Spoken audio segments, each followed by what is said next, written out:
Welcome to my channel. यहाँ पर हमारा चैप्टर नंबर चल रहा है 3 फिजिक्स का 12th क्लास का। तो लेक्चर नंबर 2 है, ये चैप्टर नंबर चल रहा है इलेक्ट्रिक करंट। ठीक है, तो मैंने आपको एक लेक्चर कराया था स्टार्टिंग के अंदर।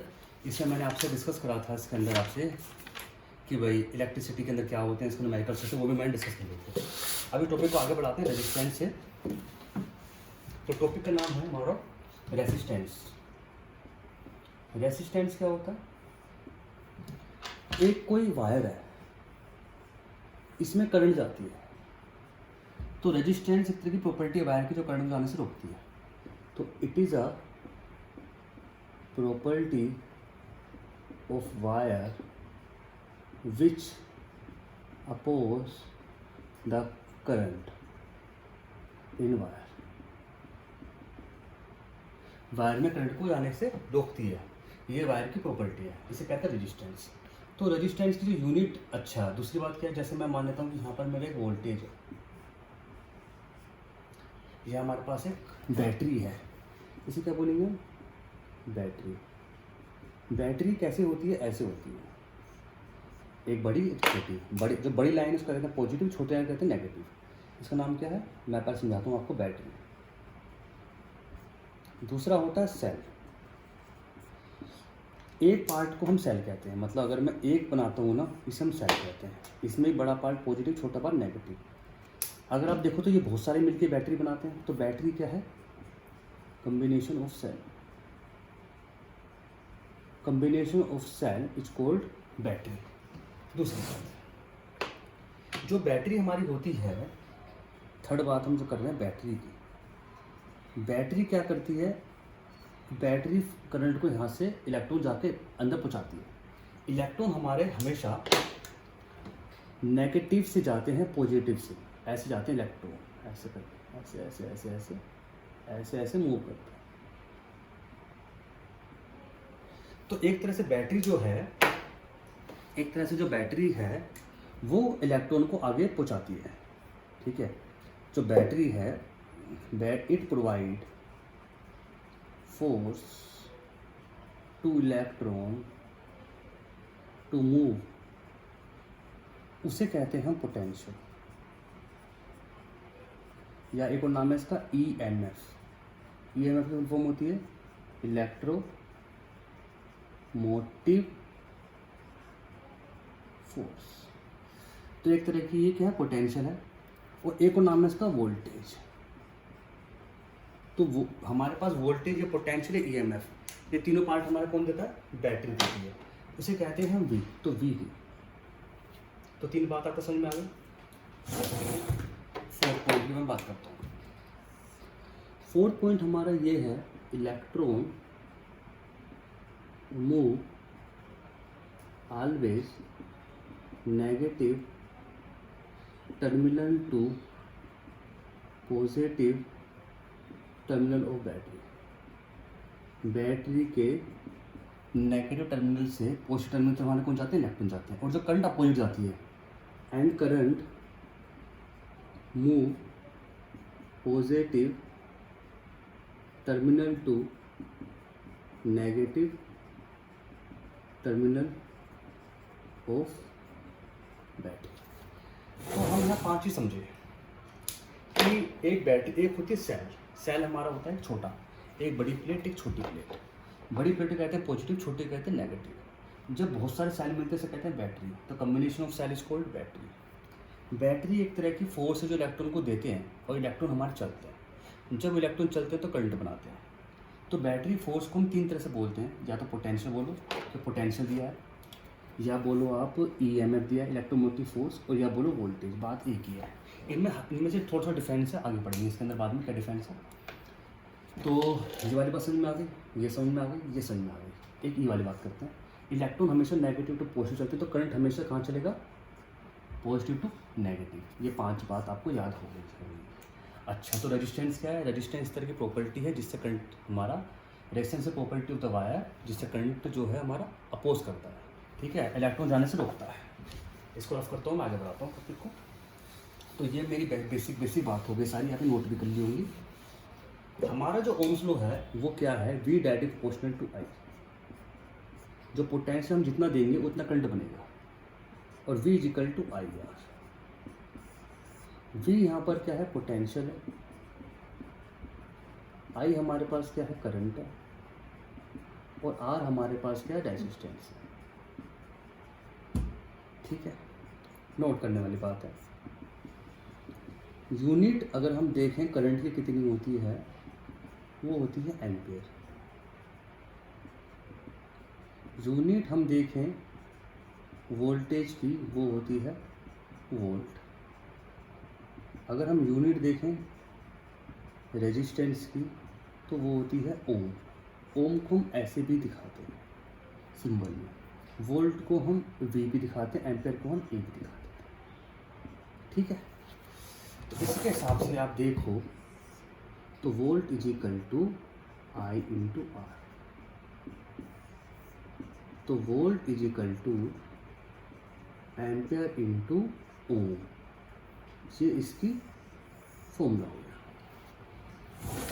ठीक है, यहाँ तक बात हो गई आपकी इसकी रेजिस्टेंस की। रेजिस्टेंस की हमारे पास यहाँ तक बात हो गई। रेजिस्टेंस हमारा कितनी फैक्टर पर डिपेंड करता है, उसके बारे में बात चलती है। मैं रफ करता हूँ उसका।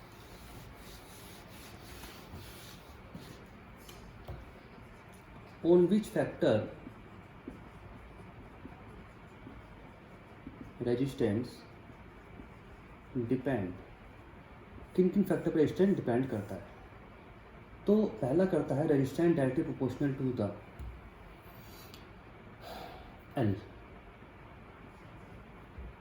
पहला तो हमारे पास ये है कि resistance directly proportional to the L, मतलब क्या है, मतलब length. Second, inversely proportional to the area. A क्या है, एरिया। इन्हें जब कंबाइन कर दोगे तो फॉर्मूला आएगा एल बाई ए, और ये बनेगा R is equal to rho L by A. ये कॉन्स्टेंट है, इसका नाम है रेसिस्टिविटी। जैसे जैसे जैसे मटेरियल अलग अलग होता है तो रेसिस्टिविटी भी हमारी डिफरेंट होती रहती है। तो रेसिस्टिविटी होती है मटेरियल की, और which is different for the different material. तो R is equal to rho L by A, R is equal to rho L by A, ये वाली बात होगी। अगर मैं इसकी यूनिट देखूँ,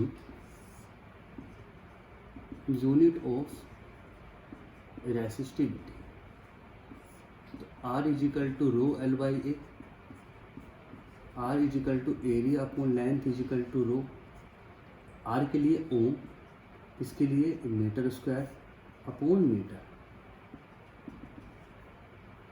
तो यहाँ से ये कट गया, तो rho is equal to ohm into metre, ये बना हमारे पास formula, rho into ohm into metre, ये फॉर्मूला हमारा बना। तो अगर हम देखें तो किस पे डिपेंड करता है, लेंथ पे डिपेंड करता है, एरिया पे डिपेंड करता है। ठीक है, तो अगर ये तो हमारे पास मैथमेटिकली है। अगर इंग्लिश में लिखूँ तो क्या लिखूँगा, रफ कर दूँ उसको मैं। चलो, रेजिस्टेंस डिपेंड अपॉन 3 फैक्टर, वो है हमारे पास length of the conductor, area of the conductor, और टेम्परेचर ऑफ द टेम्परेचर।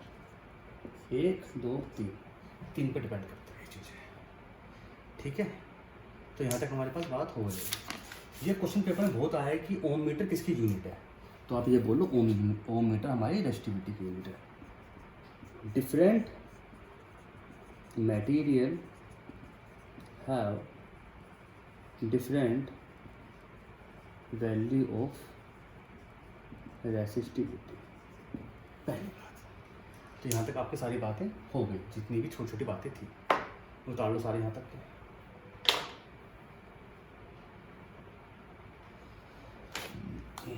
ठीक है, मैं रफ करता हूँ इसको। चलो, एक होता है हमारे पास करंट की डेंसिटी, एक होता है हमारे पास current density. It denoted by the J and it is a ratio of current to area. Current is equal to J is equal to current upon area. इसे कहते हैं करंट डेंसिटी, करंट अपॉन। तो unit हम कैसे निकालें, ampere upon metre square. तो ampere metre -2, ये हमारी क्या हो गई, इसकी यूनिट हो गई। पहली बात। एक होते हैं हमारे कंडक्टेंस। कंडक्टेंस पेपर में आ चुका क्वेश्चन है। Conductance denoted by the G, it's a reciprocal of resistance. तो G is equal to 1/R। ठीक है, फॉर्मूला होता है। अगर मैं इसकी यूनिट देखूं G की तो क्या होगी, ये होती ओम, तो ओम -1, और इसको हम लिखेंगे ओम -1, या इसको ऐसे भी लिखते हैं MHO। ये इंपॉर्टेंट है, पेपर में आ चुका है लिखने के लिए कि MHO किसकी यूनिट है, 1 नंबर का। तो ये हमारे पास हो गई अब तक चीज़ें, ठीक है जी। थर्ड, तो यहाँ तक हो गई, रफ बता लो जैसे इसको। एक हमारे पास है कंडक्टिविटी, रफ कर रहा हूँ उसको। एक हमारे पास है conductivity. Conductivity denoted by the sigma. It is reciprocal of resistivity, तो 1/ρ। तो यूनिट कितनी होगी इसकी भाई, कितनी थी इसकी, ओम मीटर, तो कितनी होगी ओम -1 मीटर -1। पेपर में आ चुका क्वेश्चन है, ठीक है जी। तो यहाँ तक आपके छोटे छोटे फॉर्मूले, मोटे मोटे फॉर्मूले सारे हो चुके हैं। अब मैं एक फॉर्मूला आपको और याद दिलाता हूँ, थोड़ा सा इम्पोर्टेंट है, अगर आपको याद आए तो बहुत ही बढ़िया है। Voltage is equal to electric field into length. इसको आप याद करते हो, V is equal to E into D, या V is equal to E into L। यहाँ तक बातें हो गई सारी, इसको याद कर लो फॉर्मूले को, ठीक है। उतारो उसको सही से।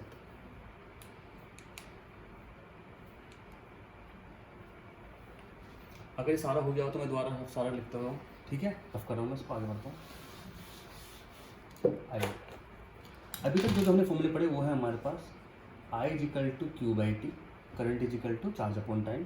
चार्ज का formula N/T, Q is equal to N, 1/T का फॉर्मूला है फ्रीक्वेंसी। पहली बात। दूसरा हमने पढ़ा कि अगर कोई चार्ज पार्टिकल गोल घूमता है उस टाइम पे वेलोसिटी बराबर डिस्प्लेसमेंट अपॉन टाइम 2πr/T, और T is equal to 2πr/V। उस हिसाब से करंट का फॉर्मूला होगा Q/T। मान लिया हमारे पास एक प्रोटॉन है तो N into E upon 2πr into V, और एक प्रोटॉन है तो मैंने मान लिया 1, तो EV अपॉन 2πr। दूसरी बात, V is equal to IR होता है।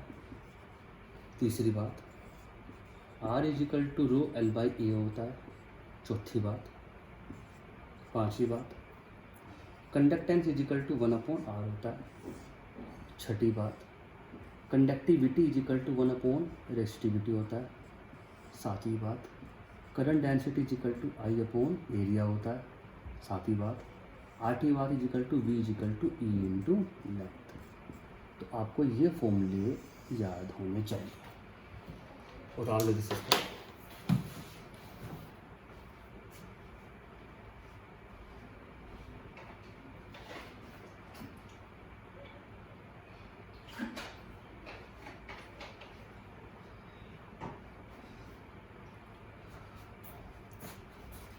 ठीक है।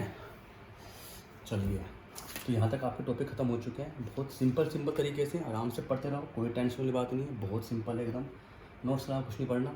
मैं न्यूमेरिकल ऐड करूँ चैप्टर नंबर 1 के, आप देख सकते हो। चैप्टर लेक्चर नंबर 22 में भी ऐड हो रहा है न्यूमेरिकल्स आपके, वो देख सकते हो आप साथ साथ, ठीक है। चलिए इतना करते हैं, फिर दोबारा करेंगे आपके साथ नोट।